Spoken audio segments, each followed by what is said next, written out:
Welcome all the students. In our previous class, we discussed the concept of accounting, features of accounting, functions of accounting, limitation, advantage of accounting, objective of accounting. In today's class, we are going to discuss the bookkeeping, accounting and accountancy. Okay, what are bookkeeping, what is bookkeeping, what is accounting and what is accountancy. तो accounting हम already सीख चुके हैं. आज हम bookkeeping और accountancy सीखेंगे और क्या रिलेशन है इनका आपस में वो हम समझेंगे. तो what is book keeping. Book keeping जो है एक्चुअली में क्या होता है कि अगर हम जनरली देखते हैं तो बुक कीपिंग और accounting they are consider as same. उनको हम एक जैसा मान लेते हैं but which is that is not correct. ये करेक्ट बिल्कुल भी नहीं है क्योंकि जब अकाउंटिंग और बुक कीपिंग की हम बात करते हैं तो पता चलता है कि accounting has a wider scope which includes the book keeping in it. Accounting के अंदर बुक कीपिंग शामिल की जाती है. क्लियर है. तो ये they are totally different to each other. वो सेम कभी भी नहीं है. बुक कीपिंग जहां एंड होती है एक्चुअली में वहीं से अकाउंटिंग स्टार्ट हो जाती है. यानी जो बुक कीपिंग में हम करते हैं वो तो अकाउंटिंग में इंक्लूड है ही. उसके अलावा फर्दर स्टेप्स भी अकाउंटिंग में क्लियर किए जाते हैं. ओके.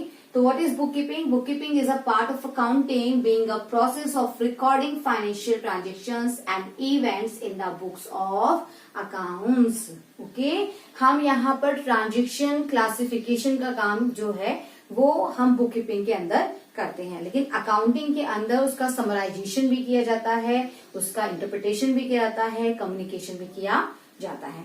तो it involves identifying financial transactions and events, measuring them in terms of money, recording identified financial transaction and events in the books of accounts, and classifying recorded transaction and events. हमने accounting में steps पढ़े थे, उसका cycle पढ़ा था. वो ठीक वही चीज में से कुछ स्टेप्स जो है वो बुक कीपिंग में है और बुक कीपिंग के बाद फर्दर स्टेप जो है वो अकाउंटिंग में इंक्लूड किए जाते हैं. तो बुक कीपिंग में क्या है. सबसे पहले हमने क्या किया. हमने आइडेंटिफिकेशन ऑफ ट्रांजेक्शंस किया. ओके. देन ट्रांजेक्शन कौन से विच आर फाइनेंशियल नेचर के, जो फाइनेंशियल नेचर के which can be express in term of money. Then we measure them in term of money. उसके बाद में हमने उनकी रिकॉर्डिंग की और रिकॉर्डिंग करने के बाद में क्लासिफिकेशन किया. तो क्लासिफिकेशन तक ही बुक कीपिंग आता है.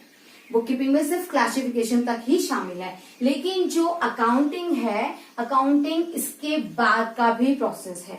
अकाउंटिंग में ये तो शामिल है ही, इसके अलावा अकाउंटिंग में शामिल है summarising the classified transactions, analysing and interpreting the summarised results and communicating the information to the interested parties.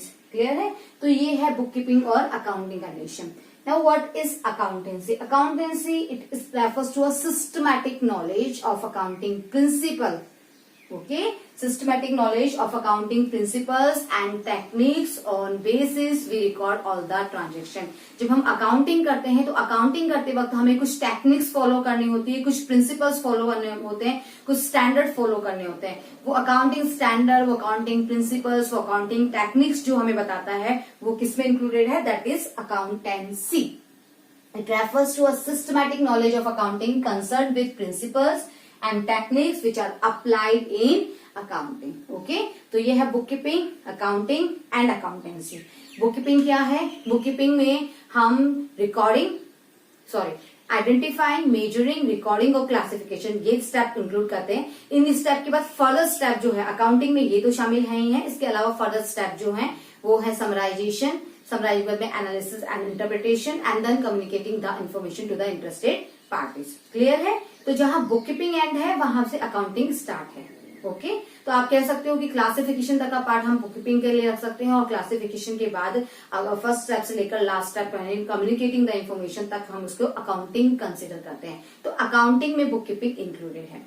और अकाउंटेंसी हमें उन प्रिंसिपल्स के बारे में, उन टेक्निक्स के बारे में इंफॉर्मेशन देती है which are to be applied in the accounting. Okay. Accounting करते वक्त हमें जिनको काम में लेना होता है, जिन मैथड्स को माइंड में रखना होता है, जिन टेक्निक्स को माइंड में रखना होता है, जिन प्रिंसिपल्स को फॉलो करना होता है, उन सब की नॉलेज आपको कौन देगा. अकाउंटेंसी देगा. तो ये है हमारा book keeping, accounting and accountancy. तो अगर बुक कीपिंग और अकाउंटिंग का हम डिफरेंस करें तो क्या डिफरेंस आता है. फर्स्ट है बुक कीपिंग केवल क्लासिफिकेशन तक लिमिटेड है. बुक कीपिंग में क्या क्या इंक्लूडेड हुआ.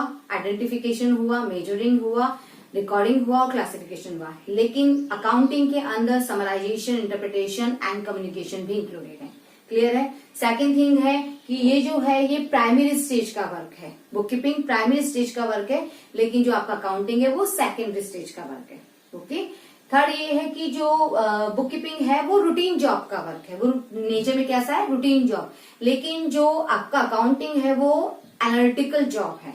ओके, रूटीन जॉब होने के कारण इसे जूनियर स्टाफ परफॉर्म करता है, लेकिन वो एनालिटिकल है इसलिए उसे सीनियर स्टाफ परफॉर्म करता है। क्लियर है। अब नेक्स्ट थिंग ये है कि जूनियर, ये आपका रूटीन नेचर का जॉब है, तो इसको करने के लिए मुझे कोई स्पेशल स्किल की रिक्वायरमेंट नहीं है। लेकिन वहां पर हम क्या कर रहे हैं, वहां पर हम एनालिसिस कर रहे हैं, हम अपने रिजल्ट्स का, हम इंटरप्रिटेशन कर रहे हैं, हम कम्युनिकेशन कर रहे हैं। तो ये सब करने के लिए हमें क्या है, हमें स्पेशल स्किल रिक्वायर्ड होती है। क्लियर है। और इसका ऑब्जेक्टिव जो होता है, इसका ऑब्जेक्टिव होता है कि ये सिर्फ क्लासिफिकेशन करता है, ठीक है, लेकिन जो अकाउंटिंग सिस्टम है वो आपको इंफॉर्मेशन प्रोवाइड करता है about the profit, about your financial position, ठीक है, एंड अदर रिलेटेड टर्म्स के बारे में। ओके, तो ये हमारा book keeping, accounting and accountancy. अब जो अकाउंटिंग इंफॉर्मेशन हम प्रोवाइड करते हैं थ्रू अकाउंटिंग सिस्टम, उसके यूजर्स कौन कौन होते हैं, तो उसके यूजर्स को हम टू में डिवाइड कर सकते हैं, टू क्लासेस में डिवाइड कर सकते हैं। एक इंटरनल यूजर्स होते हैं और एक एक्सटर्नल यूजर्स होते हैं। इंटरनल यूजर्स जो विद इन ऑर्गेनाइजेशन के अंदर जो जिन लोगों को रिक्वायरमेंट होती है, ऑर्गेनाइजेशन में वर्किंग जो पर्सन्स है उनमें से जिनको रिक्वायरमेंट होती है वो इंटरनल यूजर्स हैं।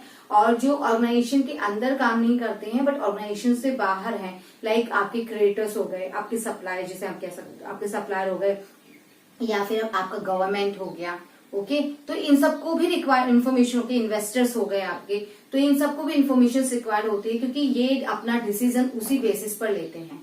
क्लियर है। आपकी फर्म में इन्वेस्टमेंट, आपके ऑर्गेनाइजेशन में इन्वेस्टमेंट किया या ना किया जाए, तो ये डिसीजन लेने से पहले आपकी फाइनेंशियल पोजीशन को एनालाइज करते हैं, उसको स्टडी करते हैं, उसके बाद में अपना डिसीजन लेते हैं कि मुझे यहाँ पर इन्वेस्टमेंट करना चाहिए या नहीं करना चाहिए। तो कुछ इंटरनल यूजर्स हैं और कुछ एक्सटर्नल यूजर्स हैं। तो कौन कौन से इंटरनल यूजर्स हैं, कौन कौन से एक्सटर्नल यूजर्स हैं, चलिए वो समझते हैं। Who are the users of accounting information? They are divided into two classes, internal users and external users. Internal users में हम लेते हैं honours, management, employees and workers. External users में हम लेते हैं bank and financial institutions, investor and potential investments, government हो गया, पब्लिक हो गई, ओके, हमारे रिसर्चर्स हो गए, कंज्यूमर्स हो गए, सप्लायर्स एंड क्रिएटर्स हो गए। क्लियर है।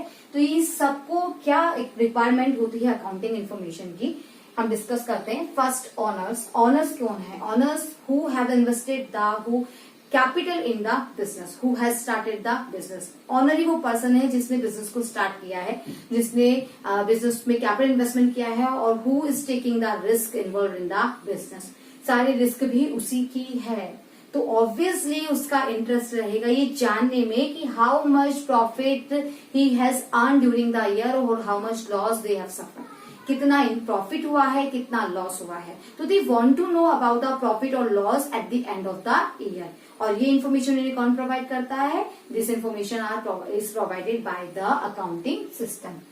सेकंड आता है मैनेजमेंट। मैनेजमेंट जो होते हैं वो क्या करते हैं, वो पूरे बिजनेस के लिए प्लानिंग कर रहे हैं, ऑर्गेनाइजिंग कर रहे हैं, कंट्रोलिंग कर रहे हैं, डिसीजन मेकिंग कर रहे हैं। तो they have to take various decision such as like उन्हें सेलिंग प्राइस डिसाइड करना है, उन्हें कॉस्ट रिडक्शन, कॉस्ट कटिंग के बारे में डिसीजन लेना है, उन्हें बिजनेस एक्सपेंशन के बारे में डिसीजन लेना है, या उन्हें किसी नए प्रोजेक्ट के में इन्वेस्टमेंट करने के बारे में डिसीजन लेना है। तो ये सारे डिसीजन लेने के लिए they required some essential information.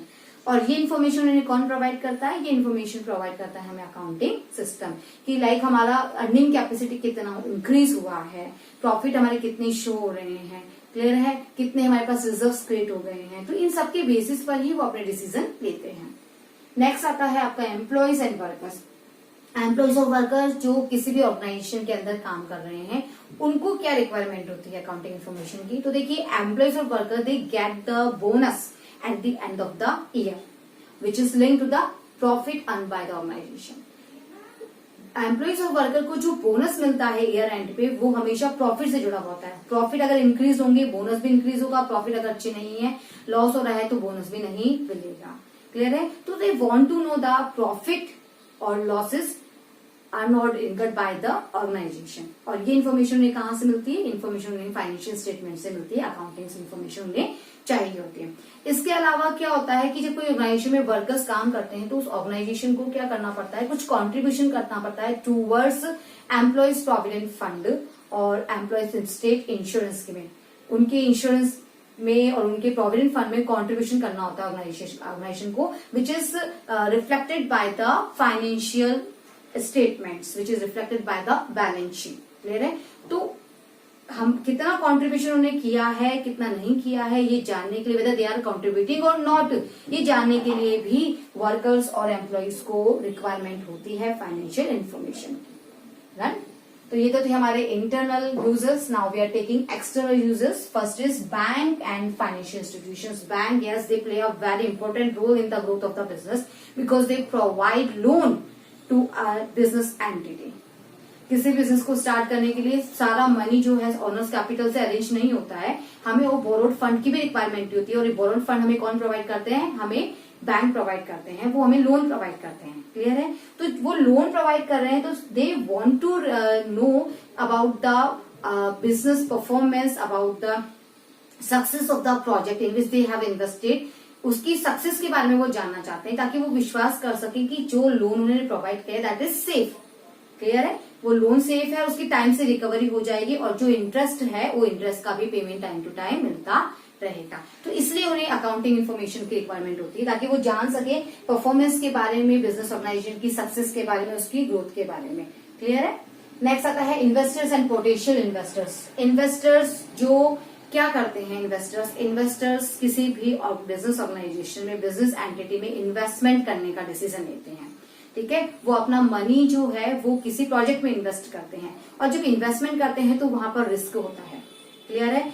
तो इन्वेस्टर्स का इंटरेस्ट रहता है जानने में कि बिजनेस ऑर्गेनाइजेशन की जिसमें वो इन्वेस्टमेंट करना चाहते हैं, जिस प्रोजेक्ट में वो इन्वेस्टमेंट करना चाहते हैं, उसकी अर्निंग कैपेसिटी कैसी है। क्लियर है? ताकि उन्हें पता चल सके कि जहां वो इन्वेस्टमेंट करना चाह रहे हैं वो डिसीजन सेफ रहेगा या नहीं रहेगा, उन्हें टाइम से उनका रिटर्न, अच्छा रिटर्न उस इन्वेस्टमेंट पे मिलेगा या नहीं मिलेगा। अभी जो इन्फॉर्मेशन उन्हें प्रोवाइड करता है वो कौन करता है, उन्हें हम अकाउंटिंग इन्फॉर्मेशन से ही ये इन्फॉर्मेशन मिलती है कि किसी भी बिजनेस ऑर्गेनाइजेशन की अर्निंग कैपेसिटी क्या है, फाइनेंशियल पोजीशन क्या है, उसी बेसिस पर वो अपने इन्वेस्टमेंट का डिसीजन लेते हैं। अगर अर्निंग कैपेसिटी अच्छी है, फाइनेंशियल पोजीशन स्ट्रांग है तो ऑब्वियसली उनका इन्वेस्टमेंट भी सेफ रहेगा, एक अच्छा रिटर्न उनको अपने इन्वेस्टमेंट पे मिलेगा। ओके?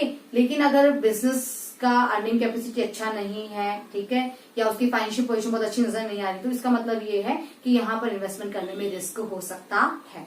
क्लियर है? लाइक अभी हम रिलायंस में अगर इन्वेस्टमेंट करने का डिसीजन लें तो रिलायंस जो इस समय है वो बहुत स्ट्रांग पोजीशन में है, तो यहाँ पर मुझे अपना इन्वेस्टमेंट करने में क्लियर लग रहा है कि मेरा इन्वेस्टमेंट जो है सेफ भी है और प्लस मुझे इस पे बहुत अच्छा रिटर्न भी मिलने वाला है। नेक्स्ट लेते हैं हम creditors. Creditors who supply the goods and और render the service on credit basis.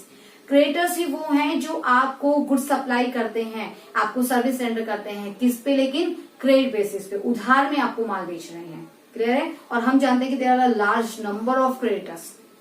किसी भी ऑर्गेनाइजेशन में अगर आप जाएंगे तो बहुत सारे क्रेडिटर्स होते हैं उसके अंदर। क्लियर है? तो यहाँ पर क्रेडिटर्स जानना चाहते हैं कि जो किसी भी क्रेडिटर क्रेडिट को अवेल कराने से पहले, क्रेडिट देने से पहले, they want to know about the credit worthiness of that particular organisation, particular business entity. वो किसी भी बिजनेस एंटिटी को क्रेडिट देने से पहले उसकी क्रेडिट वर्दीनेस चेक करना चाहते हैं। ओके? तो ये चेक करने के लिए उन्हें क्या रिक्वायरमेंट होती है, फाइनेंशियल इन्फॉर्मेशन की, अकाउंटिंग इन्फॉर्मेशन की। अकाउंटिंग इन्फॉर्मेशन से वो जान सकते हैं कि जहां पर वो क्रेडिट देना चाह रहे हैं वहां पर वो उसको अपने क्रेडिट को रिटर्न करने में कितना अच्छा है। नेक्स्ट रिसर्चर्स को अपने गवर्नमेंट है। नेक्स्ट गवर्नमेंट को क्या रिक्वायरमेंट होती है? देखिए, गवर्नमेंट को क्या करना होता है कि गवर्नमेंट को ये जो इन्फॉर्मेशन, अकाउंटिंग इन्फॉर्मेशन मिलती है उसके बेसिस पे they compile the national income account. Okay? और अदर इन्फॉर्मेशन जो होती हैं, अदर डिसीजन जो होते हैं वो इसके बेसिस पे लेते हैं। तो इन अकाउंटिंग इन्फॉर्मेशन के बेसिस पे they make the policies, they take the policy decision. तो ये पॉलिसी डिसीजन लेने के लिए भी गवर्नमेंट को अकाउंटिंग इन्फॉर्मेशन की रिक्वायरमेंट होती है। Okay? They have to take the decision about the economy, जो है नेशनल इकोनॉमी है उसके बारे में डिसीजन लेने होते हैं और ये डिसीजन के लिए उन्हें बिजनेस ग्रोथ के बारे में जानना बहुत जरूरी होता है। क्लियर है? इसके अलावा गवर्नमेंट लेविड टैक्सेस, बहुत सारे टैक्सेस जो है वो इम्पोज करती है हम पर, जैसे कि जीएसटी हो गया है ओके, इनकम टैक्स हो गया है, तो इनसे रिगार्डिंग डिसीजन लेने के लिए भी उन्हें अकाउंटिंग इन्फॉर्मेशन की नीड होती है।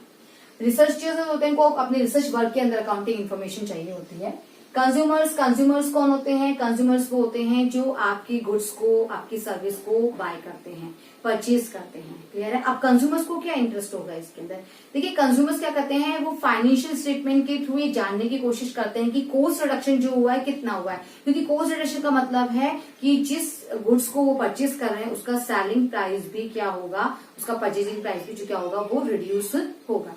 इसके अलावा कुछ गुड्स ऐसी होती हैं जिनकी प्राइस जो है वो गवर्नमेंट फिक्स करके रखती है। ठीक है, तो हमसे वो फेयर प्राइस ही लिया जा रहा है, ये जानने के लिए भी हमें अकाउंटिंग इन्फॉर्मेशन हेल्प करती है। ओके, नेक्स्ट है पब्लिक ये जानना अकाउंटिंग इन्फॉर्मेशन के थ्रू पब्लिक ये जान सकते हैं कि जो बिजनेस रनिंग है, वो बिजनेस ग्रोथ है, वो कितना हो रहा है, उसका क्या कंट्रीब्यूशन इकोनॉमी में हो रहा है, क्योंकि उससे बहुत सारी चीजें होती हैं। इकोनॉमी, नेशनल जब आपका जीडीपी इंक्रीज होता है, एनडीपी इंक्रीज होता है, तो उसके वजह से क्या होता है कि आपका लिविंग स्टैंडर्ड हाई होता है। ओके, आपको एम्प्लॉयमेंट जनरेशन होता है। क्लियर है? तो इन सबको जानने के लिए, इन्फॉर्मेशन जानने के लिए, इकोनॉमिकल जो है हमारा इकोनॉमिकल ग्रोथ होता है, ये सब इन्फॉर्मेशन जो है वो इन्फॉर्मेशन पब्लिक को कहाँ से मिलती है? अकाउंटिंग इन्फॉर्मेशन के थ्रू मिलती है। तो these are internal users and external users. Internal users जो फर्म के अंदर, ऑर्गेनाइजेशन के अंदर है, उनमें से ऑनर्स हो गए, आपका मैनेजमेंट हो गया, आपके एम्प्लॉयज हो गए, तो उनको कुछ इन्फॉर्मेशन की रिक्वायरमेंट होती है जिसकी जो कंप्लीट करता है आपका अकाउंटिंग इन्फॉर्मेशन। जब एक्सटर्नल यूजर्स की बात करते हैं तो एक्सटर्नल यूजर्स में वो पर्सन आते हैं जो ऑर्गेनाइजेशन के अंदर तो वर्क नहीं कर रहे हैं, बट ऑर्गेनाइजेशन के बाहर से उन्होंने कुछ न कुछ कॉन्ट्रीब्यूशन किया हुआ है। लाइक बैंकर्स ने अपने लोन प्रोवाइड किए हुए हैं, तो वो अपने लोन की सेफ्टी जानना चाहते हैं। इन्वेस्टर ने इन्वेस्टमेंट में किया हुआ है, वो अपनी इन्वेस्टमेंट की सेफ्टी जानना चाहते हैं, रिटर्न के बारे में जानना चाहते हैं। गवर्नमेंट को टैक्स असेसमेंट में हेल्प करने के लिए अकाउंटिंग इन्फॉर्मेशन की नीड होती है। ओके, जो क्रेडिटर्स है, सप्लायर्स, उन्होंने अपना गुड सप्लाई किया हुआ क्रेडिट बेसिस पे, तो क्रेडिट वर्दीनेस जानना चाहते हैं। तो इस तरह से एक्सटर्नल यूजर्स को भी अकाउंटिंग इन्फॉर्मेशन की रिक्वायरमेंट होती है। तो ये थे हमारे एक्सटर्नल यूजर्स और internal users. Now I am taking some qualitative characteristics of accounting information. आपके अकाउंटिंग इन्फॉर्मेशन में कुछ क्वालिटेटिव कैरेक्टरिस्टिक्स की रिक्वायरमेंट होती है, वो एसेंशियल पार्ट है उनका अकाउंटिंग इन्फॉर्मेशन का। उनमें से कौन कौन सी क्वालिटी कैरेक्टरिस्टिक्स हैं? First we are taking reliability. Reliability का मतलब है कि the information which is provided by the accounting information must be reliable. Okay, it should be factual, it should be free from bias and errors. Okay, and it should be verifiable. Verifiable का मतलब है कि आप कोई भी information जब दे रहे हो तो there should be a source document to support that information. Like मेरे पास में कैश मेमो होना चाहिए, परचेज इनवॉइस होना चाहिए, सेल इनवॉइस होना चाहिए, ताकि मैं ये प्रूव कर सकूं कि I have purchase that particular amount और सेल। क्लियर है? कितना आपने सेल किया है, कितना परचेज किया है, उस इन्फॉर्मेशन को सपोर्ट करने के लिए आपके पास सोर्स डॉक्यूमेंट्स होने चाहिए। तो the information must be reliable, means verifiable, free from bias and errors, and it should be factual. Next लेते हैं रेलेवेंस। रेलेवेंस का मतलब है it should be relevant to its users, it should be relevant to the objectives of the enterprises. Why? क्योंकि जो users होते हैं they are taking their decision on the basis of these provided information. तो they should be reliable, वो business objective से related होनी चाहिए। जैसे मुझे ये जानना है कि फर्म को कितने डेटर्स का पेमेंट करना है, तो यहाँ पर मेरा इंटरेस्ट जो है अमाउंट ऑफ डेटर्स में, नंबर ऑफ डेटर्स में नहीं है। मुझे देखना है कि फर्म को कितना पेमेंट जो है वो आउटसाइडर्स को कितना पेमेंट जो है वो अपने डेटर्स से रिसीव करना है। ओके, तो अमाउंट में मेरा इंटरेस्ट होगा, नंबर ऑफ डेटर्स से मुझे कोई लेना नहीं है। क्लियर है? Next we take understandability. Understandability का मतलब है जो अकाउंटिंग इन्फॉर्मेशन है दैट मस्ट बी प्रिपेयर्ड और presented in such a logical और simple manner that their users can understand them easily. Clear है? आप इस तरीके से अपनी अकाउंटिंग इन्फॉर्मेशन को इतने सिंपल और लॉजिकल मैनर में समझिए, प्रेजेंट कीजिए कि उसे देखकर यूजर्स उसको आसानी से अंडरस्टैंड कर सके। Even a person who is not having the knowledge of the accounting terminology, he also can understand the, ठीक है, understand the information without much difficulty. जिसे इंफॉर्मेशन, जिसको नॉलेज भी नहीं हो ना अकाउंटिंग सिस्टम की, वो भी आसानी से समझ सके। इस तरीके से हमें अपनी इंफॉर्मेशन को प्रेजेंट करना चाहिए। Next comparability. कंपेयर का मतलब है कि users must be able to compare the accounting information of a particular year of a particular period of that organisation with the past years, ठीक है, और with the other organisations, other enterprises. यानी हमें अपने अकाउंटिंग जो information है उनको इस तरह से प्रेजेंट करना चाहिए कि हम उनका इजीली कंपैरिजन कर सके। जैसे करंट ईयर की अगर मुझे है तो करंट ईयर का कंपैरिजन मैं पास्ट ईयर से कर सकूं। तो इसका मतलब ये है कि जब आप अकाउंटिंग इन्फॉर्मेशन प्रेजेंट कर रहे हैं तो it should contain previous year information along with the current year information. Okay, previous year की भी इसमें डिजिट होनी, इसमें जो है डेटाज होनी चाहिए और करंट ईयर की डेटाज भी होनी चाहिए, ताकि मैं दोनों का कंपेरिजन करके पता लगा सकूं कि how much I have improved. Clear है। इसके अलावा जो मेरे सिमिलर टाइप की, मेरे सिमिलर जिस बिजनेस में मैं हूं उसी तरह की जो अदर ऑर्गेनाइजेशंस है, अदर एंटरप्राइजेस है, उनसे भी मैं अपना कंपेयर करके देख सकूं, कंपटीशन का मैं पता लगा सकूं कि मैं अपने कॉम्पिटिटर के कंपैरिजन में कितना मैं इम्प्रूव कर रही हूँ, कितना मैं प्रोग्रेस कर रही हूँ। तो जब मैं अपनी ही फर्म के रिजल्ट्स का अपनी ही फर्म के प्रीवियस रिजल्ट के साथ में कंपैरिजन करती हूँ तो इसे कहते हैं intra firm comparison, intra INTRA, intra firm comparison. लेकिन जब मैं अदर सिमिलर फर्म के साथ में अपना कंपैरिजन करती हूँ तो इसे हम कहते हैं इंटर कंपैरिजन।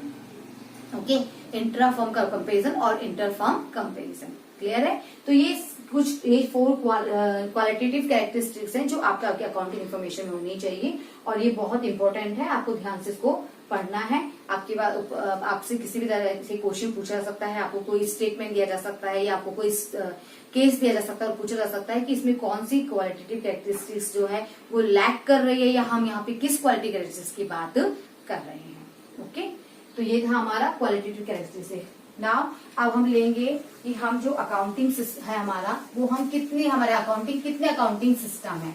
तो they are 2 accounting system, double entry system and single entry system. अभी डबल एंट्री सिस्टम क्या है, सिंगल एंट्री सिस्टम क्या है, ये हम अब समझ। तो they are 2 system of accounting, first is double entry system and second is single entry system. अभी डबल एंट्री सिस्टम क्या होता है और ये सिंगल एंट्री सिस्टम क्या होता है। तो डबल एंट्री सिस्टम में क्या करते हैं, डबल एंट्री सिस्टम में we record the 2 aspect of each and every transactions. जब भी हम एक ट्रांजेक्शन करते हैं तो they are 2 aspect which are affected by the transaction. कुछ आता है तो कुछ जाता है, कोई रिसीवर है तो कोई गिवर है। क्लियर है। तो यहाँ पे क्या हो रहा है, 2 एस्पेक्ट्स है और in double entry system we record both aspect. Okay, one aspect is debit and second aspect is credit. जब भी हम कोई ट्रांजेक्शन करेंगे तो एक एस्पेक्ट तो होगा वो डेबिट होगा और एक एस्पेक्ट होगा वो क्रेडिट होगा। तो जब हम रिकॉर्डिंग करते हैं इन अकाउंटिंग सिस्टम तो we record debit side, debit जो एस्पेक्ट है ऑन द डेबिट साइड और जो क्रेडिट एस्पेक्ट है ऑन द क्रेडिट साइड। इसको भी एग्जाम्पल से समझते हैं। लाइक मैंने क्या किया, मैंने गुड्स परचेज की for cash. Okay, goods purchase for cash. तो यहाँ पे क्या हो रहा है, one aspect is goods, I am receiving the goods. Okay, but second aspect is my cash, my cash, I am paying the cash. तो goods are coming but cash is going. तो यहाँ पर 2 एस्पेक्ट क्या है, एक goods है और एक मेरा कैश है। या फिर चलिए गुड्स को छोड़ देते हैं, बिल्डिंग ले लेते हैं। आई परचेज द बिल्डिंग, मैंने एक बिल्डिंग परचेज की है। तो मैंने क्या किया, यहाँ पर बिल्डिंग तो मेरे पास आ रही है, the value which is coming in that is building and the value which is going that is cash. Building आई पर बदले में मुझे कैश का पेमेंट भी करना पड़ गया। तो जो मेरे पास आ रहा है वो मेरा डेबिट एस्पेक्ट है और जो मेरे पास से जा रहा है वो मेरा क्रेडिट एस्पेक्ट है। तो मैं क्या करूंगी, मैं बिल्डिंग को तो कर दूंगी डेबिट और अपने कैश को दिखा दूंगी क्रेडिट। तो बिल्डिंग को तो मैं डेबिट साइड पे रिकॉर्ड कर दूंगी और कैश को अपने क्रेडिट साइड पे रिकॉर्ड कर दूंगी। पहले मैं इसकी रिकॉर्डिंग करूंगी जिसमें मैं एंट्री कर दूंगी building account debit to cash. This entry showing this, मैंने क्या एंट्री की,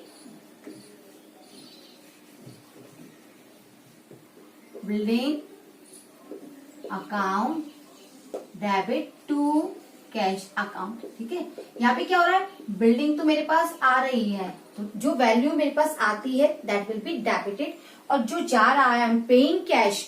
ठीक है, in lieu of getting building I have to pay cash. तो जो कैश है वो मेरा क्या है, क्रेडिट साइड है। ओके, तो यहाँ पर हम क्या कर रहे हैं, दो एस्पेक्ट क्या है, एक बिल्डिंग है, एक कैश है, एक को डेबिट किया और एक को क्रेडिट किया। तो जब मैं रिकॉर्डिंग करती हूँ तो रिकॉर्डिंग करते वक्त मैं डेबिट साइड में डेबिट यानी जो मैं एंट्री करूंगी, मैं दो कॉलम बनाऊंगी, डेबिट और क्रेडिट। डेबिट में बिल्डिंग का अमाउंट लिखूंगी, क्रेडिट में मैं कैश का अमाउंट लूंगी, which will be same. Okay, अब मान लीजिए आपके दो एस्पेक्ट से ज्यादा जो है वो अफेक्ट हो रहे हैं। यहाँ पे तो दो ही है पर दो से ज्यादा हो रहे हैं। लाइक मैंने बिल्डिंग के साथ साथ लैंड भी परचेज कर लिया, लैंड अकाउंट डेबिट। ओके, तो यहाँ पे क्या होगा, आपका जो टोटल होगा, total of debit will be equal to total of credit. जितने से डेबिट होता है उतने से क्रेडिट होगा। आपके पास यहाँ पर दो वैल्यूज है जो इन हुई है। एक मेरे पास सपोज ये 1 लाख का लैंड आया और 50,000 का बिल्डिंग, तो बदले में जो कैश गया वो कितने का गया, 1,50,000 का। तो total of debit will be equal to total of credit. या फिर ऐसे भी हो सकता है कि आपका एक एस्पेक्ट जो है डेबिट जो है वो तो वन एस्पेक्ट ही अफेक्ट हो रहा है, लेकिन जो क्रेडिट के हैं वो दो एस्पेक्ट जो हैं वो अफेक्ट हो रहे हैं। तो यहाँ पर क्रेडिट का जो टोटल होगा वो डेबिट के इक्वल होना चाहिए। क्लियर है?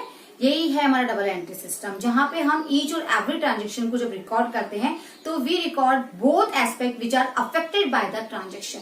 आपने जो भी ट्रांजेक्शन किया उस ट्रांजेक्शन का इफेक्ट जिन दो एस्पेक्ट या तीन एस्पेक्ट पे पड़ा उनको हम यहाँ पर रिकॉर्ड करते हैं। उनमें से एक होगा, अगर दो एस्पेक्ट हैं तो एक होगा डेबिट, दूसरा होगा क्रेडिट। अगर तीन एस्पेक्ट हैं तो दो होंगे डेबिट, एक होगा क्रेडिट, या फिर हो सकता है दो होंगे क्रेडिट और एक होगा डेबिट। क्लियर है? बस सीधी सी बात यह है, all debits will be equal to all credit. आपने एक दिन में जितने भी ट्रांजेक्शन किए और रिकॉर्डिंग की उनका पूरा डेबिट जो है वो अपने पूरे क्रेडिट के इक्वल होना ही चाहिए। क्लियर है? यही है हमारा डबल एंट्री सिस्टम। ओके, जब हम इसे प्रैक्टिकली करेंगे तो हमें अपने आप समझ में आ जाएगा। अभी डबल एंट्री सिस्टम के क्या क्या फीचर्स हैं हमने अभी बताया कि यहाँ पर हम क्या कर रहे हैं, हम यहाँ पर किसी भी ट्रांजेक्शन की जितने भी एस्पेक्ट हैं वो सब रिकॉर्ड कर रहे हैं। या तो उस ट्रांजेक्शन में एक या दो अकाउंट डेबिट हुए होंगे या एक और दो अकाउंट वहां पे क्रेडिट हुए होंगे। क्लियर है? या एक एक अकाउंट डेबिट और क्रेडिट हुआ होगा तो वो हम यहाँ पे रिकॉर्ड करते हैं। तो it maintains a complete record of each transaction. Okay, second आता है it recognise two fold aspect of every transaction. अभी मैंने बताया कि एटलीस्ट दो एस्पेक्ट तो होंगे ही होंगे हर ट्रांजेक्शन के, तो it recognise that two fold aspects. Next, one aspect is debited, another is credited, and the total of all debit is always equal to all credit। Clear है? आपका डेबिट जो है वो हमेशा क्रेडिट के इक्वल होना चाहिए। इससे मुझे क्या हेल्प मिलती है, I can check the arithmetical accuracy of the accounts by preparing trial balance. अगर मैंने डबल एंट्री सिस्टम को फॉलो किया है तो मैं ट्रायल बैलेंस बनाकर जो भी मैंने अपने अकाउंट्स रिकॉर्ड किए हैं उनका मैं अर्थमेटिक एक्यूरेसी जो है वो मैं चेक कर सकती हूँ। क्लियर है? What are the advantage of this system? First, scientific system, जो बुक कीपिंग के अदर सिस्टम है उनके कंपेरिजन में ये एक साइंटिफिक और सिस्टमैटिक सिस्टम है। सेकंड है कंप्लीट रिकॉर्ड ऑफ ट्रांजेक्शन। बिल्कुल हम बोथ एस्पेक्ट जो हैं वो इसके रिकॉर्ड करते हैं, इसलिए ये कंप्लीट इन्फॉर्मेशन देता है। Arithmetic accuracy of accounts is ensured, मैंने अभी भी बताया। By preparing trial balance you can check the arithmetic accuracy of the accounts. Next, determining profit और लॉस। इसके द्वारा जो इसने रिकॉर्डिंग की है उसके बेसिस पे P&L अकाउंट बनाकर हम अपना प्रॉफिट एंड लॉस भी जो है फॉर द ईयर कैलकुलेट कर सकते हैं। Knowledge of financial position, at the end of the year we can prepare our balance sheet by information which is provided by double entry system. ठीक है, on this basis we can prepare our balance sheet and we can know about the our financial position of the business. Full details for purpose of control. Management को बहुत से controlling decision लेने होते हैं, तो यहाँ पे क्या है, यहाँ पे हमने हर ट्रांजेक्शन का रिकॉर्डिंग किया हुआ है, हर ट्रांजेक्शन के हर एस्पेक्ट को हमने रिकॉर्डिंग किया हुआ है, तो यहाँ पे मेरे पास फुल इन्फॉर्मेशन है जो मुझे कंट्रोलिंग करने में हेल्प करती है। कंपेरेटिव स्टडी इज पॉसिबल, यहाँ पे मैं अपने 1 ईयर के रिजल्ट का कंपेरिजन पास ईयर के रिजल्ट के साथ में कर सकती हूँ। ओके, नेक्स्ट है हेल्प मैनेजमेंट डिसीजन मेकिंग। ये मैनेजमेंट को बहुत सारे डिसीजन लेने में हेल्प कर सकता है। लाइक हमें ये जानने में कि हमारा प्रॉफिट या लॉस क्या रहा, क्लियर है, कितना पार्ट हम रिटेन करके रख सकते हैं, कितना पार्ट हम री इन्वेस्ट कर सकते हैं, ये सारे डिसीजन लेने में इनको हेल्प करता है। Direction of frauds and miss appropriation, जब हमने कंप्लीट और सिस्टमैटिक रिकॉर्ड रख रखा है तो इससे हमें फ्रॉड और मिस एप्रोप्रिएशन की जो चांसेस होते हैं they can be minimise. Okay, तो ये है हमारा डबल एंट्री सिस्टम।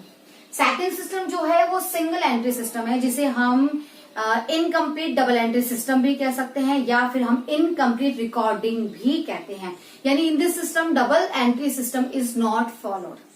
क्लियर है? यहाँ पर हम किसी भी ट्रांजेक्शन के दोनों जो बोथ एस्पेक्ट है वो हम यहाँ रिकॉर्ड नहीं करते हैं। यहाँ पर एक्चुअली क्या होता है, यहाँ पर पर्सनल अकाउंट और कैश अकाउंट सिर्फ वो ही मेंटेन किए जाते हैं। पर्सनल अकाउंट जो किसी पर्सन को बिलोंग करते हैं, लाइक मैंने डेटर्स का अकाउंट मेंटेन किया, मैंने क्रेडिटर्स का अकाउंट मेंटेन कर लिया, मैंने कैपिटल अकाउंट मेंटेन कर लिया और मैंने कैश अकाउंट मेंटेन कर लिया, तो यहाँ पर सिर्फ और सिर्फ ये ही जो अकाउंट्स हैं वो मेंटेन किए जाते हैं। ओके, इसी वजह से यहाँ पर क्या हो रहा है, मुझे अदर एस्पेक्ट्स जो हैं उनकी कोई इन्फॉर्मेशन नहीं मिल पाती है। क्लियर है? लाइक मैंने गुड्स परचेज किया, तो मैं जब डेटर्स अकाउंट बनाती हूँ, ओके, तो मुझे यहाँ पर मान लीजिए मैंने गुड्स परचेज किया, तो क्रेडिटर्स अकाउंट अगर मैं बनाती हूँ तो मुझे ये तो पता चल जाएगा कि मैंने क्रेडिट परचेज कितना किया। Creditors account will show the amount of credit purchase, वो परचेज जो आपने उधार में खरीदा है माल, उसकी इन्फॉर्मेशन तो मुझे मिल जाएगी। बट मैंने टोटल परचेजिंग कितने की, क्योंकि टोटल परचेजिंग पता करने के लिए मुझे क्रेडिट के साथ साथ कैश परचेज की भी तो नीड होगी। मैं सिर्फ क्रेडिट में ही परचेज थोड़ा ना करती हूँ, मैं कैश में भी परचेज करती हूँ। अब क्रेडिट परचेज की इन्फॉर्मेशन तो क्रेडिटर अकाउंट ने दे दी, बट कैश परचेज की इन्फॉर्मेशन भी तो निकालनी पड़ती है, तो पूरी इन्फॉर्मेशन यहाँ पर मुझे नहीं मिल पाती है। That's why it is known as incomplete system. ठीक है, ये इनकम्प्लीट भी है, ये अनसिस्टमैटिक भी है, इसीलिए इस जो इन्फॉर्मेशन प्रोवाइड करता है वो इन्फॉर्मेशन रिलायबल नहीं होती है। That's why we prefer to use double entry system, और हम अपने पूरे अकाउंटिंग सिस्टम में डबल एंट्री सिस्टम को ही फॉलो करने वाले हैं। ओके, तो ये था हमारा introduction to accounting. Next I am taking accounting terms. आप जब अकाउंटिंग सिस्टम फॉलो कर रहे हैं, आप जब डबल एंट्री सिस्टम ले रहे हैं, तो जैसा मैंने अभी आपको बताया, आपको मैं कह रही हूँ कैश अकाउंट आ रहा है, आपको मैं कह रही हूँ बिल्डिंग आ रहा है, लैंड आ रहा है, डेटर्स आ रहा है, क्रेडिटर्स आ रहा है, तो ये होते क्या है? ठीक है, ये क्या चीजें होती हैं? ये जो मैं टर्म्स यूज कर रही हूँ, अकाउंटिंग टर्म्स जिसे हम कहते हैं, ये एक्चुअली में क्या होती है? जब हम बिजनेस करते हैं, गुड्स सेल करते हैं, तो फिर जो क्रेडिट में मेरी गुड्स को परचेज कर रहा है, यानी मैं जब जिस पर्सन को क्रेडिट में सेल कर रही हूँ उसे मैं क्या कहती हूँ? उसका अगर कुछ अमाउंट मेरे पास नहीं आता है, जरूरी तो नहीं है आपने जितना सेल किया आपको पूरा अमाउंट रिसीव हो जाएगा, कभी कभी कुछ अमाउंट आपको मिलता भी नहीं है, उसे हम क्या कहते हैं? तो कैपिटल क्या होती है? ओके, तो ये सारी चीजें हम सीखेंगे अपने अकाउंटिंग टर्म्स में। ओके, तो let's start our accounting terms. First term is business transaction. Business transaction, as I told you, that what we do in accounting system. In accounting, we identify and record the business transaction or even which can be expressed in term of money. So what is business transaction? Business transaction क्या होता है? It is an economic activity in which two parties enter and they exchange goods or services. Clear है? क्या होता है? In lieu of money. यहाँ पर क्या हो रहा है? दो पार्टीज हैं, वो एक इकोनॉमिक एक्टिविटी कर रही हैं। क्या इकोनॉमिक एक्टिविटी कर रही हैं? कि समवन इज पासिंग गुड्स और services to other one and he is paying the amount for that services और गुड्स और सर्विसेज का एक्सचेंज हो रहा है in the lieu of money. Monetary term में हम गुड्स और एक्सचेंज को क्या कर रहे हैं? एक्सचेंज कर रहे हैं। एक बेच रहा है तो दूसरा खरीद रहा है। क्लियर है? ओके, तो यही क्या है? यही है आपका बिजनेस ट्रांजेक्शन। तो business transaction is an economic activity entered into by two parties which brings a change in the financial position of an enterprise. अब इस ट्रांजेक्शन की वजह से क्या होता है? किसी भी एंटरप्राइज की फाइनेंशियल पोजीशन में चेंजेस आता है। कैसे आता है? लाइक अगर हमने असेट्स परचेज की तो हमारी फाइनेंशियल पोजीशन क्या हो गई? और स्ट्रॉन्ग हो गई, क्योंकि हमारे पास असेट्स इंक्रीज हो रही है। ओके, मेरे पास में मैंने मान लीजिए अपने डेटर से कैश रिसीव किया, तो कैश जब आएगा तो मेरी फाइनेंशियल पोजीशन क्या हो रही है? स्ट्रांग हो रही है। तो ये जो इकोनॉमिक एक्टिविटी है जिसे हम बिजनेस ट्रांजेक्शन करते हैं, ये क्या करता है? It brings a change in the financial position of an enterprise. It is an agreement two parties involving transfer और एक्सचेंजिंग ऑफ गुड्स और सर्विसेज। ये एक एग्रीमेंट है जहां पर दो पार्टीज इन्वॉल्व होती हैं और वो क्या कर रही हैं, दे आर ट्रांसफरिंग और एक्सचेंजिंग द गुड्स और सर्विसेज। ओके, एक ट्रांजेक्शन में भी कैश और क्रेडिट। बिजनेस ट्रांजेक्शन जो है वो कैश भी हो सकता है और क्रेडिट भी हो सकता है। क्या मतलब है कैश ट्रांजेक्शन का? Like you have purchased goods and you have paid immediately the amount, this is known as cash transaction। ठीक है, when the cash is transacted immediately, this is known as, चाहे हमने पेड किया हो चाहे हमने receive किया हो, this is known as cash transaction। But when we promise to pay the amount later, this is known as credit transaction। जब मान लीजिए मैंने गुड्स परचेज किया, मैं उसका पेमेंट बाद में करती हूँ, इमीडिएटली नहीं कर रही हूँ, कुछ समय की बात करती हूँ, तो इसे हम क्रेडिट ट्रांजेक्शन करते हैं। या मैंने गुड्स सेल की है, तो गुड्स सेल करने के बाद में जो सामने वाली पार्टी है वो मुझे बाद में पेमेंट देना चाहती है, अभी पेमेंट नहीं दे रही, तो ये क्या हो गया, जब तक वो पेमेंट नहीं होता तब तक इसे हम क्रेडिट ट्रांजेक्शन ही मानेंगे। क्लियर है? तो ये है हमारी पहली term business transaction. Next is event. अभी इवेंट क्या है? तो इवेंट जो है दे आर द कॉन्सिक्वेंस और you can say result of a transaction. आपने जो ट्रांजेक्शन किया उस ट्रांजेक्शन की वजह से जो रिजल्ट आया, that is known as event. For example, मैंने क्या किया, मैंने गुड्स सेल की, लाइक मेरे पास जो सेल है वो है सपोज 60,000 की। ओके, लेकिन मेरी जो कॉस्ट आ रही है वो कॉस्ट आ रही है 40,000 की। ओके, अब इसको सेल करने के लिए मैंने क्या किया, मैंने कुछ एक्सपेंसेस भी इनकर्ड किए, वो मैंने कर दिए हैं 5,000 के। तो ऑल ओवर अगर मैं देखूं तो 60,000 का सेल हुआ, 40,000 कॉस्ट आ रहा है, फाइनल एक्सपेंसेस हो गया, तो 60 में से 45,000 तो मेरा कॉस्ट ही हो गया। तो मुझे क्या हुआ, मुझे यहाँ पर 15,000 का प्रॉफिट हुआ। It is showing profit.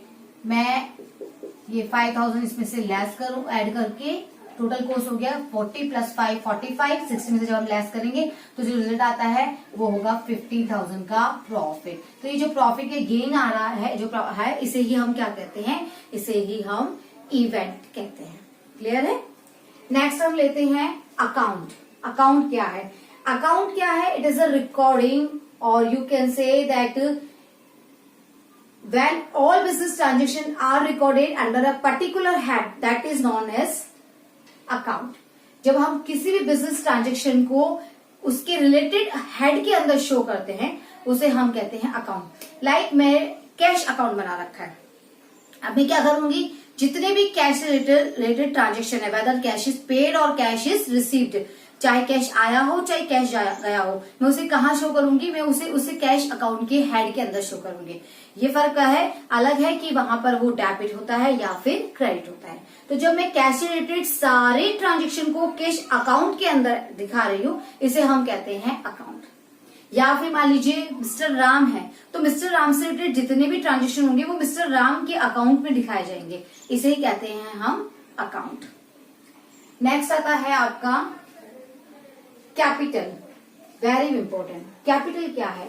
It is the amount which is invested by the proprietor to start a business enterprise।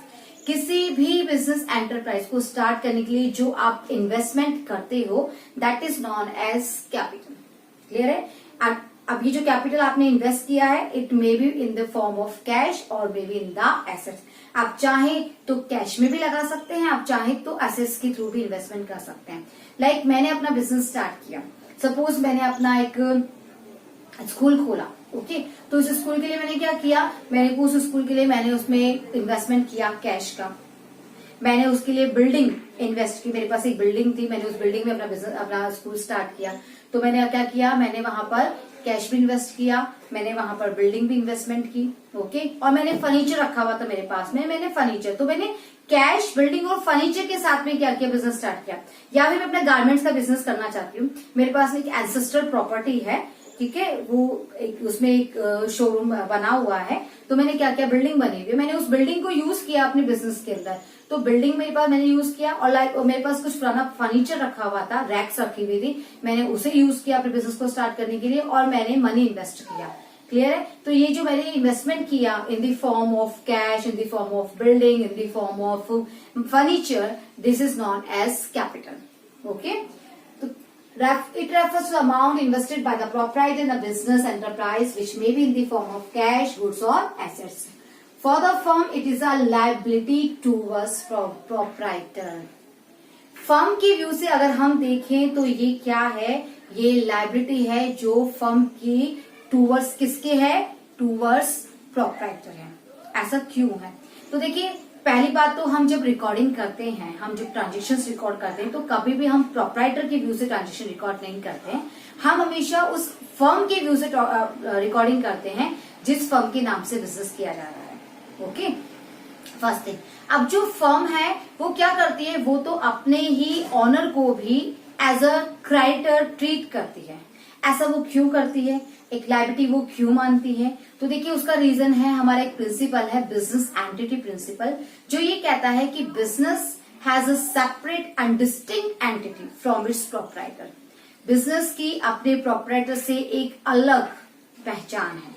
ठीक है, एक अलग एंटिटी, उसका अस्तित्व जो है वो अपने बिजनेस से, अपने प्रोप्राइटर से क्या है, अलग है. That's why he treat his owner as a creditor and he opens a account known as capital account. जो कैपिटल अकाउंट हमने बनाते हैं ना, वो कैपिटल अकाउंट एक्चुअली किसका अकाउंट है, प्रोप्राइटर का अकाउंट है, जिसे वो क्रेडिट करता है. इसकी मतलब फर्म शो कर रही है, बिजनेस एंटरप्राइज शो कर रहा है कि ये जितना इन्वेस्टमेंट मेरे प्रोप्राइटर ने किया है, ये इन्वेस्टमेंट भी मेरे लिए क्या है, लायबिलिटी है. अगर मान लीजिए आपका प्रोप्राइटर और इन्वेस्टमेंट कर देता है तो लायबिलिटी और इंक्रीज हो जाती है. लेकिन अगर वो अपना कैपिटल विड्रॉ कर लेता है या फिर वो फर्म का मनी अपने लिए यूज कर लेता है तो उसे हम कहते हैं, उसकी वजह से लायबिलिटी क्या हो जाती है, डिक्रीज हो जाती है. क्योंकि इसकी कैपिटल जितनी ज्यादा इंक्रीज होगी, लायबिलिटी भी उतनी इंक्रीज होगी. कैपिटल जितना डिक्रीज होगा, लायबिलिटी उतनी ही डिक्रीज होती जाएगी. So for the firm, it is a liability towards proprietor. It is a liability because under business entity concept that state business has a separate and distinct entity from its owner. Okay? Capital को आप honours equity या net worth के नाम से भी जानते हैं. तो आपको रिमेम्बर रखना है कि capital is also known as owner's equity और नेटवर्थ. कभी आपसे पूछा जाए व्हाट इज नेटवर्थ या what is owner's equity, it means we are asking about the capital, the amount which belongs to your proprietor. Only capital नहीं होता है, इसमें और भी पार्ट है. हर वो अमाउंट, लाइक मैंने 1 ईयर बिजनेस किया और after doing business for the 1 year I earned ₹50,000 as a profit and I invested ₹5 lakh for the business. तो मेरा जो इनिशियल कैपिटल था दैट वाज 5 लाख. अब जो 50,000 का प्रॉफिट है वो भी मुझे ही बिलोंग करता है. ठीक है, आई एम द सोल, मैंने सोल प्रोप्राइटर हूं तो I am the sole recipient of the profit. ये प्रॉफिट भी मेरा होगा. This will be added to my capital. ये मैं ही लूंगी तो मेरी कैपिटल में ऐड होगा. अब मेरा जो क्लोजिंग अमाउंट हो गया है, in the beginning of the year मेरा अमाउंट था 5 lakh, but at the end of the year मेरा अमाउंट हो चुका है 5,50,000. तो मेरा जो नेटवर्थ है that is 5,50,000, not 5 lakh only.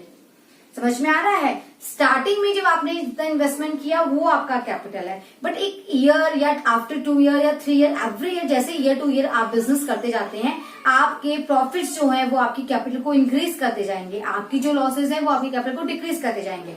और सिर्फ प्रॉफिट और लॉसेज ही नहीं है, और भी बहुत सी चीजें हैं जो आपकी कैपिटल को इंक्रीज कर सकते हैं या फिर आपकी कैपिटल को डिक्रीज कर सकती है.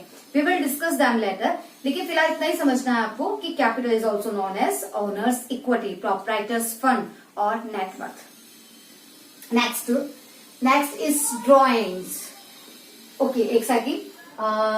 कैपिटल को हम एक इक्वेशन के थ्रू भी कैलकुलेट कर सकते हैं. Capital equals to assets minus liability. अगर आप अपनी टोटल असेट्स में से टोटल लायबिलिटीज को हटा देंगे तो जो रिमेनिंग पार्ट होगा वो हमेशा कैपिटल को शो करेगा. क्लियर है? फॉर एग्जाम्पल, मेरे पास जो एसेट्स हैं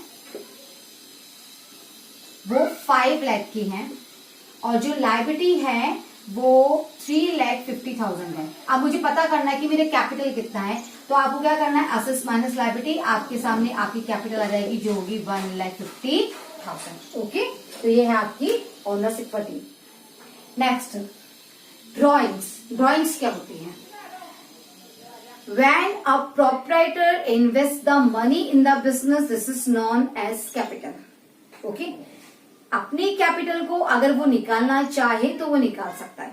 मैंने 5 लाख इन्वेस्टमेंट किया, बट ड्यूरिंग द ईयर मैंने क्या किया, मैंने 1 लाख जो है अपनी कैपिटल में से विड्रॉ कर लिया. ओके, तो मैंने क्या किया, मैंने अपना कैपिटल को रिड्यूस कर लिया। लेकिन जब मैं फर्म की गुड्स को या फर्म के कैश को निकालती हूं फॉर माई पर्सनल पर्पज, तो this is known as drawings. बात समझ में आई? अपनी ही कैपिटल निकालना ड्रॉइंग्स नहीं है, लेकिन फर्म का या आपकी बिजनेस एंटरप्राइज का मनी, आपके बिजनेस एंटरप्राइज का कैश, आपके बिजनेस एंटरप्राइज की गुड्स अगर आप अपने पर्सनल पर्पस के लिए निकाल लेते हैं तो उसे हम ड्रॉइंग्स कहते हैं। फॉर एग्जाम्पल, मैंने क्या किया, मैंने अपने बेटे, मेरा फर्नीचर का बिजनेस है, हाँ, तो मैंने क्या किया, मुझे अपने बेटे के लिए स्टडी टेबल की रिक्वायरमेंट थी। ओके, तो मैंने अपने ही बिजनेस से एक स्टडी टेबल जो है वो मैं वहां से ले आई और अपने बेटे को मैंने दे दी। तो अभी जो स्टडी टेबल का अमाउंट है जो आपने अपने स्टॉक में काउंट कर रखा था, अब उसकी वैल्यू जो है वो आप किसके नाम से शो करेंगे? ऑब्वियसली मैंने निकाली है तो मेरे नाम से शो की जाएगी। क्लियर है? मैंने क्या किया, मैंने अपने पर्सनल पर्पस के लिए बिजनेस की प्रॉपर्टी को यूज कर लिया, ठीक है, बिजनेस की गुड्स को यूज कर लिया। फर्नीचर है तो ये मेरी गुड्स है, मैंने बिजनेस की गुड्स को यूज कर लिया है, तो ये क्या हो गया, ये ड्रॉइंग्स हो गया। This amount will be charge to me. ये अमाउंट किससे ली जाएगी? मुझसे ही ली जाएगी। आए समझ में? क्यों? क्योंकि बिजनेस क्या कर रहा है, बिजनेस तो आपको यानी जो प्रोप्राइटर है उसको भी अपना एक लायबिलिटी मानता है। ओके, आप जितना ज्यादा इन्वेस्टमेंट करते जाओगे आपकी लायबिलिटी, फर्म की लायबिलिटी जो है टूवर्ड्स प्रोप्राइटर बढ़ती जाएगी। तो फर्म कहता है जब आपका मनी इन्वेस्ट होता है तो मैं आपको लायबिलिटी मानता हूं, लेकिन जब आप मेरा ही मनी यूज करोगे तो फिर मैं क्या करूंगा, मैं आपकी लायबिलिटी को कम करूंगा। और ये लायबिलिटी कम करने का रीजन कौन है? ड्रॉइंग्स। तो ड्रॉइंग्स इज द अमाउंट और value of goods taken by proprietor और पार्टनर फॉर पर्सनल यूज। जब भी कोई भी पर्सन जो प्रोप्राइटर है, ओनर है, चाहे फिर वो सोल प्रोप्राइटरशिप की फॉर्म हो, चाहे फिर वो पार्टनरशिप की फॉर्म हो या फिर कंपनी हो, अगर आप किसी भी तरह का कोई भी गुड्स या किसी भी तरह का कोई भी कैश, कोई भी अमाउंट अपने बिजनेस से अपने पर्सनल पर्पस के लिए विड्रॉ करेंगे तो इसे हम ड्रॉइंग्स कहते हैं। और इट रिड्यूस योर कैपिटल। मैंने अभी बताया जितना ज्यादा कैपिटल बढ़ाते हो तो उतनी ही आप फर्म की लायबिलिटी इंक्रीज होती है। तो फर्म ये कहती है कि जब आप विड्रॉ करोगे तो हमारी लायबिलिटी कम भी होनी चाहिए। विड्रॉ करने के लायबिलिटी कम होने के दो रीजन हो सकते हैं। एक रीजन तो मैंने अभी बताया, आप अपना कैपिटल विड्रॉ कर रहे हो तो आपने कैपिटल कम किया, आपने अपना कैपिटल, वो कैपिटल जो स्टार्टिंग में 5 लाख था अब मुझे 4 लाख दिखेगा क्योंकि आपने 1 लाख विड्रॉ कर लिया। लेकिन मैं बात कर रही हूं कि आपने फर्म की अमाउंट को, आपने बिजनेस की अमाउंट को, अपनी अमाउंट को नहीं, आपने बिजनेस की अमाउंट को या बिजनेस की गुड्स को अपने पर्सनल पर्पस के लिए यूज किया है, तो इसे हम क्या कहते हैं? ड्रॉइंग्स है। एंड इट विल बी ये जो है डिडक्टेड फ्रॉम योर कैपिटल। हम आपकी कैपिटल अकाउंट से कम कर लेंगे। तो it reduce the capital of proprietor and is deducted from the capital. Okay, ये आपकी कैपिटल को कम करेगा क्योंकि एक आपकी कैपिटल से काटा जाता है। ठीक है, तो ये थे हमारी कुछ terms, business transaction, event, account, capital and drawings. Our next term is liability. What is liability? Liability is the amount owed by the business enterprise, यानी वो amount which is payable by the business enterprise to someone. ऐसे amount जिसका payment करना है business enterprise को किसी को, उसे हम क्या कहते हैं? लायबिलिटी। फॉर एग्जाम्पल, मैंने अगर किसी से 5000 रुपीज बोरो किया है तो यहाँ पे मेरे 5000 रुपीज क्या है? ये मेरे लिए लायबिलिटी है। जब तक मैं इसका पेमेंट नहीं करती तब तक ये मेरे लिए लायबिलिटी बनी रहेगी। लायबिलिटी जो होती है उसे we can divide liability into 2 parts. First is internal liability and second is external liability. Internal liability क्या होती है? The liability towards the owner और प्रोप्राइटर, ठीक है, of the business, that is known as internal liability. Business की वो liability जो किसके लिए है, जो किसकी टूवर्ड्स है? Towards the owner. वो पेमेंट जो हमें ऑनर को करना है, यानी कि ऑनर की कैपिटल। तो ये क्या है? ये हमारी इंटरनल लायबिलिटी है। And the liability towards the outsider of the business, that is known as external liability. वो पेमेंट जो हमें अपने ऑर्गेनाइजेशन के बाहर के लोगों को करना है वो क्या होते हैं? वो हमारे लिए एक्सटर्नल लायबिलिटी है। जैसे कि क्रेडिटर्स जिन्होंने हमें गुड्स सप्लाई किया but on the credit basis. Goods तो हमने ले लिया है बट हमने अभी तक उनको पेमेंट नहीं किया है। या फिर हमने कोई लोन लिया, ठीक है, चाहे आपने बैंक से लिया हो, whether it is taken from financial institution, whether it is taken from a person, this is known as your external liability. Clear है? तो इंटरनल लायबिलिटी क्या है, एक्सटर्नल लायबिलिटी क्या है? जो लायबिलिटी बिजनेस को अपने ओनर के लिए दी है, ओनर के प्रति है, वो से हम कहते हैं इंटरनल लायबिलिटी, और वो पेमेंट्स जो हमें आउटसाइडर्स को करने हैं वो है उसकी एक्सटर्नल लायबिलिटी। अब now liability can be further classified into non current liability and current liability. Non current liability and current liability. अब नॉन करंट लायबिलिटी क्या है? तो देखिए, पर्सन की अगर मैं अकॉर्डिंग देखा तो मैंने देखा कि जब मुझे अपने बिजनेस के अंदर अपने ही ओनर को पेमेंट करना है तो इसे मैंने कहा इंटरनल लायबिलिटी। बिजनेस के बाहर के पर्सन को करना है, बिजनेस के बाहर के ऑर्गेनाइजेशन को करना है, मैंने कहा इसे एक्सटर्नल लायबिलिटी।